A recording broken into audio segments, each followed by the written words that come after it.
운동 효과 왜 금방 사라질까?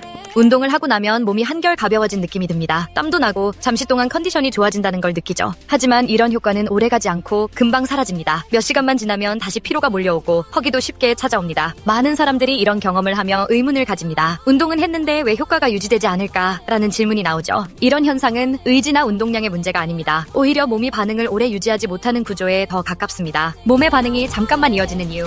운동이나 식사 조절, 생활 자극이 들어오면 몸은 일시적으로 에너지를 쓰는 쪽으로 전환됩니다. 하지만 그 이후에 이 반응을 얼마나 오래 유지할 수 있느냐가 관건입니다. 어떤 사람은 반나절 이상 개운함이 이어지지만 어떤 사람은 몇 시간 만에 다시 무기력해집니다. 이 차이는 자극의 강도보다는 몸속 신호가 얼마나 오래 유지되느냐에 달려 있습니다. 자극의 유지, 무엇이 결정할까?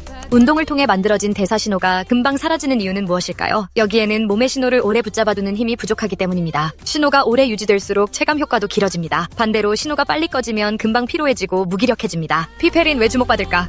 이런 상황에서 자주 언급되는 성분이 바로 피페린입니다. 피페린은 후추의 매운맛을 내는 성분으로 잘 알려져 있습니다. 하지만 다이어트나 대사 관점에서 피페린의 핵심 역할은 따로 있습니다. 피페린은 몸속에서 만들어진 신호가 더 오래 쓰이도록 돕는 역할을 합니다. 피페린의 진짜 역할.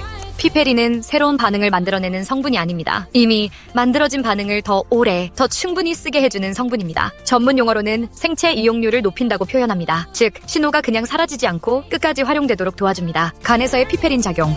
우리 몸에는 외부에서 들어온 성분을 빠르게 분해하고 내보내려는 시스템이 있습니다. 그 중심에는 간이 있습니다. 간은 필요 없다고 판단된 성분을 효소로 분해해 내보냅니다. 피페린은 이 과정에서 아직 다 쓰지 않았다는 신호를 보내는 역할을 합니다. 피페린이 신호를 붙잡는 원리. 피페린이 간에 신호를 보내면 대사와 연소 신호가 혈액 속에 더 오래 머물 수 있습니다. 이로 인해 운동이나 생활 자극의 효과가 길게 이어집니다. 그래서 피페린은 유지의 성분으로 불립니다. 신호가 빨리 사라지지 않도록 지지해주는 역할이죠. 피페린 모든 사람에게 필요할까? 피페린이 모든 사람에게 꼭 필요한 성분은 아닙니다. 아무 상태에서나 효과를 내는 성분도 아닙니다. 이미 운동이나 루틴으로 반응이 만들어졌지만 그 반응이 너무 빨리 꺼지는 사람에게 의미가 분명해집니다. 반응 자체가 거의 없는 상태라면 피페린의 체감은 크지 않을 수 있습니다. 피페린 섭취량 얼마나 필요할까?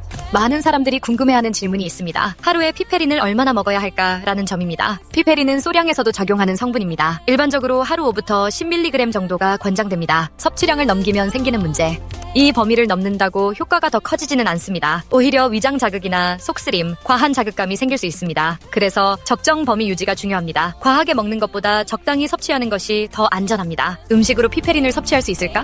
피페린은 후추의 매운맛을 내는 성분입니다. 하지만 일상적인 식사에서 섭취하는 양은 생각보다 많지 않습니다. 검은 후추 1g에는 피페린이 약 20부터 40mg 들어있습니다. 하루 권장량을 맞추려면 0.15부터 0.5g 정도의 후추가 필요합니다. 티스푼으로 환산하면 후추 1사부터 1이 티스푼 정도가 하루 권장량에 해당합니다. 생각보다 적은 양이지만 매일 꾸준히 먹기는 쉽지 않습니다. 이 정도 양을 매일 먹으면 속쓰림이나 위장 자극을 느끼는 사람도 있습니다. 그래서 음식만으로는 체감이 어려운 경우가 많습니다. 음식만으로 체감이 어려운 이유.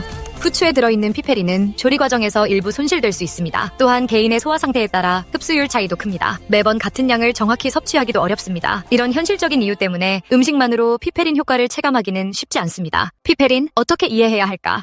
그래서 피페린은 음식 자체보다는 작용 원리를 이해하는 성분으로 설명되는 경우가 많습니다. 몸의 구조와 흐름을 이해하는 것이 더 중요합니다. 피페린이 어떤 역할을 하는지 알고 활용하면 몸의 반응을 더 오래 유지하는 데 도움이 됩니다. 대사와 연소, 각 성분의 역할. 대사와 연소에 관여하는 성분들은 각각 작용 위치가 다릅니다. 어떤 성분은 반응을 시작하는 데 관여하고 어떤 성분은 반응을 유지하는 데 관여합니다. 피페린은 이미 만들어진 반응이 너무 빨리 사라지지 않도록 지지하는 역할에 가깝습니다. 그래서 환경과 흐름이 잡힌 상태에서 더 효과적입니다. 피페린과 환경의 중요성. 피페린은 단독으로 강조되기보다는 몸의 환경이 어느 정도 갖춰진 상태에서 역할이 뚜렷해집니다. 흐름이 정리된 상태에서 피페린의 효과가 극대화됩니다. 즉, 자극만 반복하는 것보다 환경을 먼저 정리하는 것이 중요합니다. 그래야 피페린이 제 역할을 할 수 있습니다. 레몬 디톡스와 피페린의 관계. 레몬 디톡스는 몸을 자극하는 방식이 아니라 혈당과 리듬을 정리해 반응이 유지될 수 있는 환경을 만듭니다. 그래서 피페린과 함께 언급되는 경우가 많습니다. 레몬 디톡스는 찌든 몸과 마음에 휴식을 주는 루틴입니다. 이런 환경 위에서 피페린은 이미 만들어진 반응을 오래 이어주는 역할을 하게 됩니다. 피페린과 레몬 디톡스, 서로의 역할. 피페린과 레몬 디톡스는 서로를 대체하는 관계가 아닙니다. 역할이 겹치지 않고 각각의 위치에서 작용합니다. 레몬 디톡스가 환경을 정리하면 피페린은 그 환경에서 반응을 오래 유지하도록 돕습니다. 그래서 함께 언급될 때 시너지가 생깁니다. 운동 효과가 금방 사라지는 진짜 이유. 운동 효과가 금방 사라지는 이유는 자극이 부족해서가 아닙니다. 문제는 반응이 오래 유지되지 않는 구조에 있습니다. 피페린은 연소를 만드는 성분이 아니라 연소 신호의 생체 이용률을 높이는 성분입니다. 즉, 신호가 더 오래 머물게 도와줍니다. 간 효소 단계에서의 피페린은 간 효소 단계에서 작용해 반응이 더 오래 머물게 합니다. 그래서 운동이나 생활 자극의 효과가 길게 이어집니다. 이런 작용 덕분에 피페린은 유지의 성분으로 불립니다. 몸의 흐름을 안정적으로 이어주는 역할을 합니다. 효과가 짧게 끝난다면 어떻게 해야 할까? 효과가 짧게 끝난다고 해서 더 세게 운동할 필요는 없습니다. 오히려 유지되는 구조부터 점검하는 것이 중요합니다. 성분 하나로 몸이 바뀌지는 않습니다. 중요한 것은 그 성분이 제 역할을 할 수 있는 환경입니다. 몸의 흐름을 먼저 정리하자. 자극을 반복하기보다 몸의 흐름을 먼저 정리하면 반응은 훨씬 안정적으로 이어질 수 있습니다. 환경이 정리되면 신호도 오래 유지됩니다. 레몬 디톡스는 이런 리듬을 다시 맞추는 데 초점을 둔 환경형 루틴입니다. 몸의 리듬을 바로잡아 반응이 길게 이어지도록 돕습니다. 결론, 유지의 힘을 키우자.